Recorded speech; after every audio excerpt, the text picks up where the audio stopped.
everybody? Welcome to Capital of Combat. The name says it all. I'm Hakeem Branch. Rob Jarrell. And today we're going to preview this big fight weekend in which we have on pay-per-view Gennady Golovkin taking on David Lemieux. We also have Nathan Cleverly taking on Andrew Fonfara on Showtime, I believe.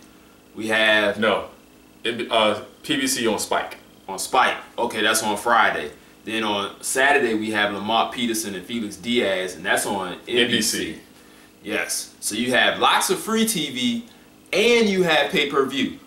So if you listen to that, you now know the fights that we're going to preview. And this is what we preview them, but they will have something on True TV for those who have Unimas. There's a fight. Yeah, Unimas and or one of the Hispanic channels. Yeah, I think it is Unimas. They do a lot of boxing on there. All right, so we've got a big packed fight weekend. We also this one will be out after the fight has happened, but we have Devin Alexander versus Aaron Martinez on ESPN as well. Then we also had Amir Mansour fighting Gerald Washington on Fox Sports 1. So there is a ton of fights right now, almost every week, and we're enjoying it. Yeah, you should be too. This is going into the last quarter of the year. It's going to be big fights almost every weekend. Something's going down, whether it's boxing, MMA, kickboxing, whatever it is, someone's getting hit in the face. And I love it. So let's get into what we're going to cover today. Today we're going to cover Cleverly Fonfara, Diaz Peterson, and on the Golovkin-Lemieux card we're going to talk about Viloria and Roman Gonzalez. Brian Viloria, Roman Gonzalez, and then the main event, Gennady Golovkin and David Lemieux. So we're going to start with probably the lowest of those fights, which is going to be in the, I believe, 140-pound division with Lamont Peterson and Felix-Diaz. Excuse me.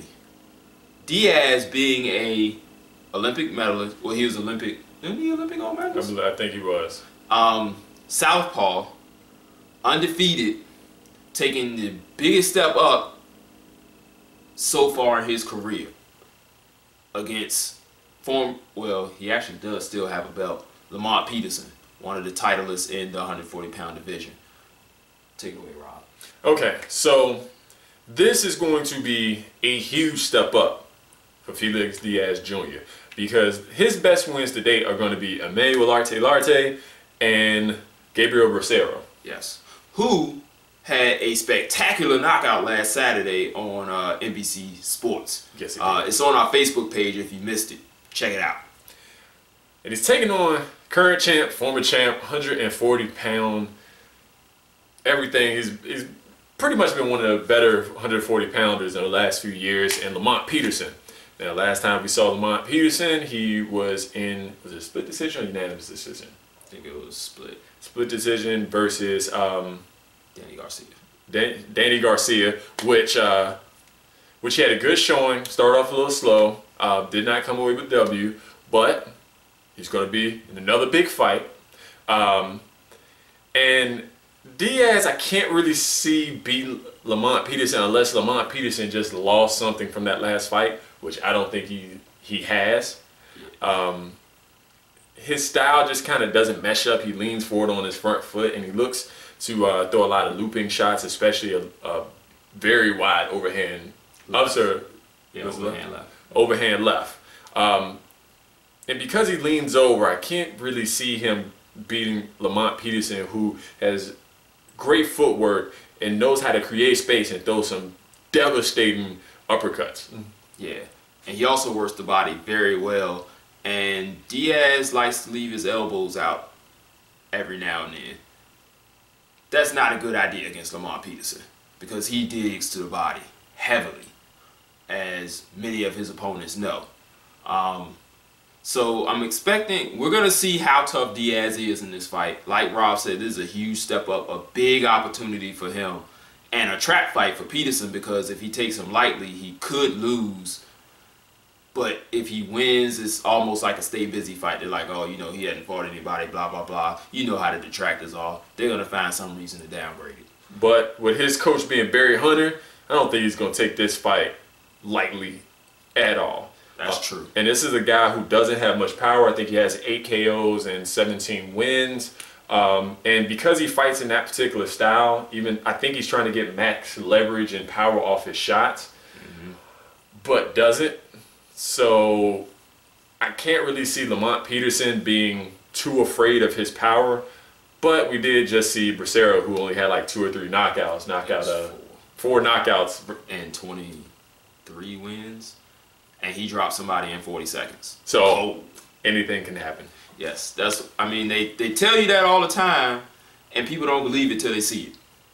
So like I said, go check that out on the Facebook page. Moving on, we're going to talk about the Friday night matchup between Nathan Cleverly and Andrew Fonfara. Now, Cleverly went up to the cruiserweight division after losing to Sergey Kovalev a few years ago. It's now come back down to light heavyweight, and is taking on perennial contender and former title challenger Andrew Fonfara. Now, Fonfara has taken Adonis Stevenson to the brink. He, I believe, was one of the last people to fight Glenn Johnson. That's when he was on the come up. And lately, his most recent win, he was the first man to knock out Julio Cesar Chavez Jr. Now, we have reservations about the skill level of Chavez Jr., but the guy is tough. So knocking him out is a big deal. So he deserves full credit for that. Now in Cleverly, he's got somebody that's got a bit more skill and is more closer to his size, maybe even bigger. So I'm expecting a pretty good, entertaining, close fight with this one. What you got? Cleverly is not only going to be closer to size, possibly bigger and greater skill, but he's going to be faster than Fonfara. I think Fonfara really needs to pick his shots, and he may have to weather the storm a little bit and really have to he's really going to have to put together, like, work behind his jab. Because the one thing that Kovalev did well, and I'm not saying he's the power hitter or the technician that Kovalev is, which he's not, but he can still use that stuff. Yeah, just he can really step in with his jab and just make Cleverly feel his power. Because I think he might be a little bit gun shy after that fight with Kovalev, and that was a few years ago. And I still think he may be still a little bit gun shy after that. So he's going to have to hit him hard and hit him early.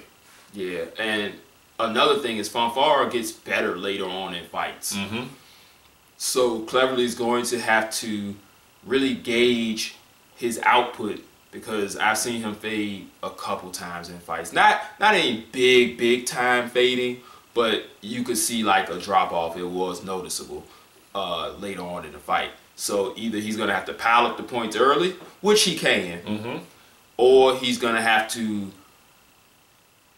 pace himself in the correct fashion to be able to last late with Fonfara. Otherwise, he's going to be in trouble. So with this one, I'm going split decision. I'm not sure which way. I think it's going to be a very entertaining fight. And check that out on Friday night as a pregame to the fights that we're about to cover, which is the Saturday night pay-per-view. Now, on the undercard, I should say probably the co-main event. Yeah, let's go with co-main event. We have Roman Gonzalez, who is probably the best little man in boxing. And he's probably top 5 pound for pound right now. Yeah, this guy is really good. Against Brian Viloria, who is under the radar, one of the better fighters in the lower weight classes. And he is a former champion. Yes. So, while I wouldn't say this is the best person Gonzalez has fought, because he's fought plenty of former world champions, it's up there. This guy has a really good resume, and Viloria is just another notch on that, which is why people are so high on him. He does very well against current and former champs, which Viloria is as well. But in this one, he's got somebody who has speed and power that may match Gonzalez, even though Viloria's a tad bit older. Just a tad. So with this one, this is going to be more like high-speed chess. Both guys are very technically sound. Both guys have power. Viloria's nickname is the Hawaiian Punch.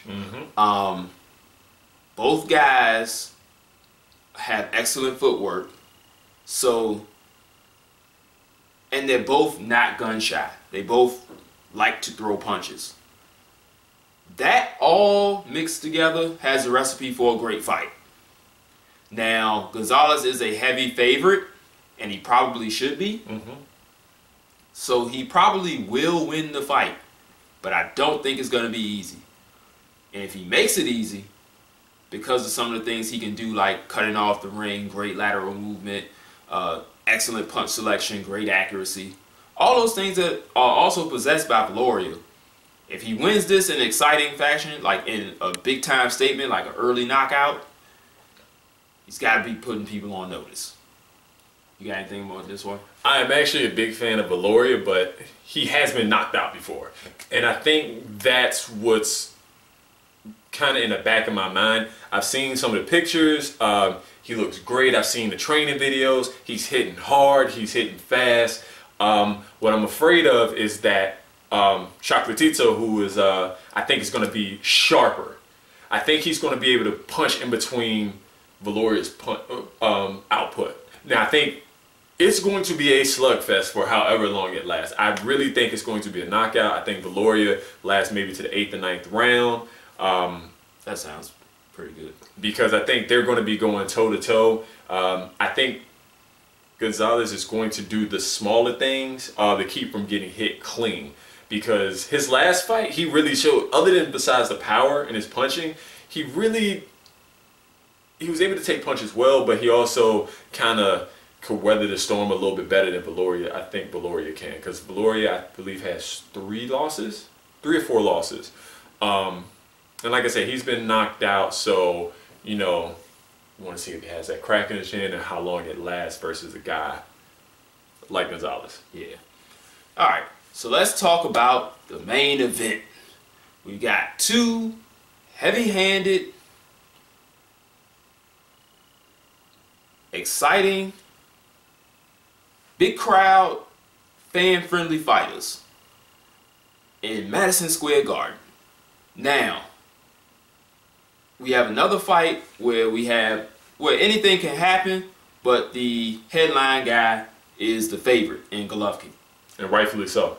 Yes, Golovkin is on a 21 fight knockout streak.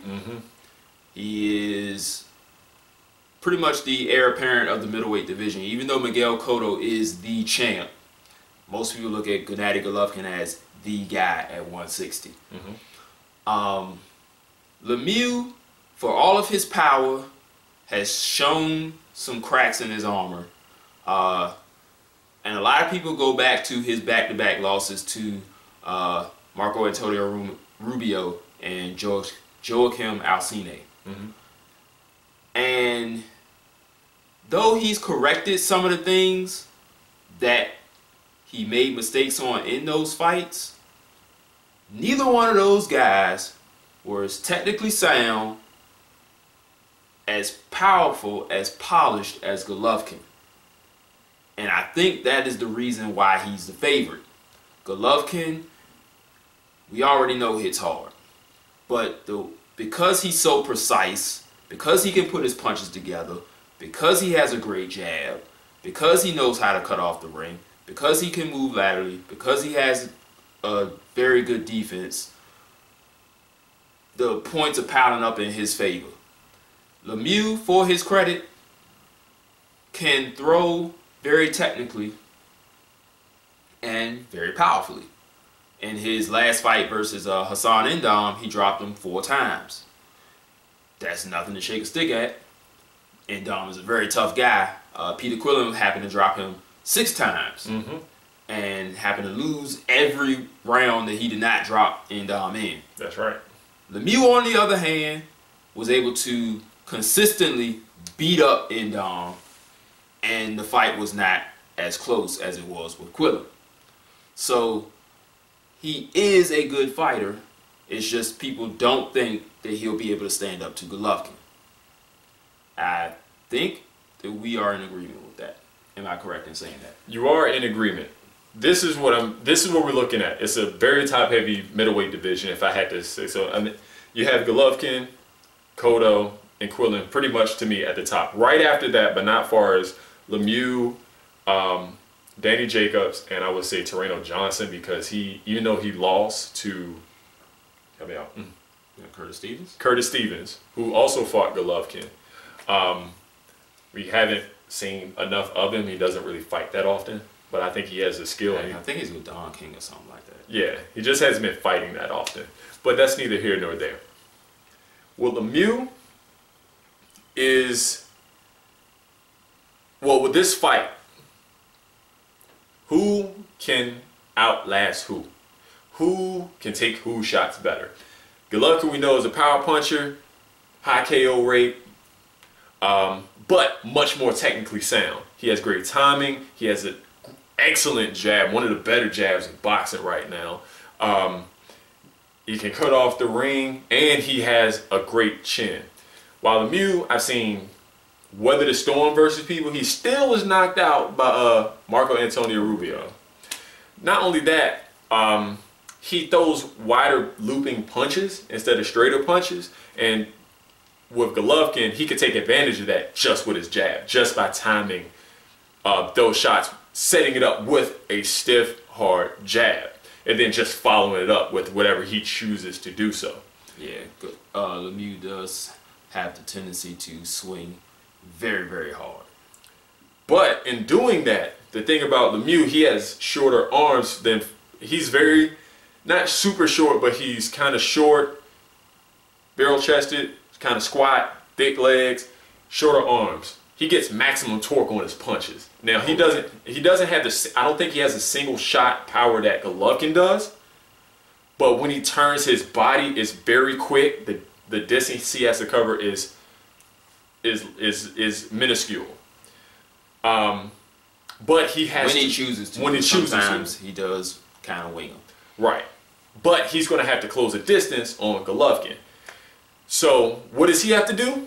He has to be relentless. Golovkin has been drawn into slugfest. Yes. He has been hit very cleanly. Yes. But he's taking it very well when he has. He's taking it very. There's a few times where it's like, oh, you got hit, and then okay, you're just going back to business. Yeah. With Lemieux, he has to not only hit him and just have him take that shot. He's got to stay on him. And I'm not saying Golovkin can't fight on the inside. We just haven't really seen it. But he hasn't had to yet. He hasn't had to. He's going to have to be on top of him, push him back, relentless attack, and find some way to put him against the ropes or in the corner. That's where he's had the greatest success against his opponents. Yeah. And he's a strong guy, so I think he can do it, but Golovkin is equally, if not stronger. And Lemieux does, if I'm not mistaken, has a higher KO percentage than Golovkin, which is strange. Yeah. But even with all the knocks on Golovkin's competition, he still has faced better competition than Lemieux.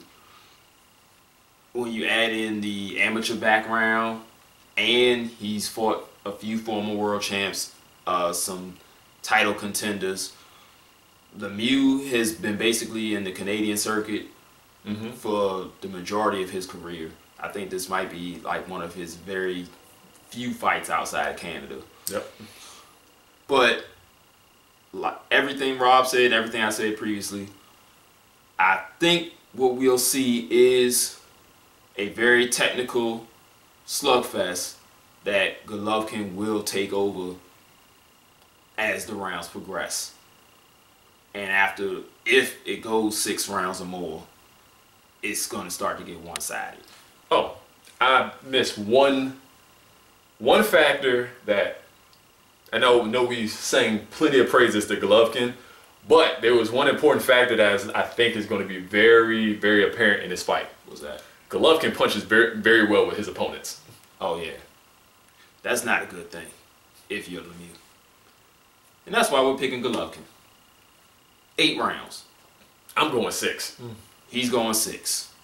Either way, Golovkin's going to be standing and Lemieux is not. It's probably going to be pretty bad as far as the way the knockout's going to look. People are going to be like, wow, he put it on him. So, we're going to watch it. We're going to enjoy it. And we'll catch you in the recap. Thanks for watching, guys. Make sure you like this video. If you have anything you want to add, throw it down below. Make sure you catch us on Facebook, Google+, Instagram, all at Capital of Combat. You can hit us up on our email, capitalofcombat@gmail.com. Any of those venues, you can hit us up with questions. We put you in the combat mailbag. Thanks for watching, and we'll see you in the next episode. Peace. This is round one, and you've already lost. They don't seem to see that everything we've done is coming and cost. My fists are on fire, I perform till I perspire. My demons are in a rage, keep thinking that it's a game. I kick rhyme, hurricane. I told them I don't play, I'm liquid. Black Street Fighter.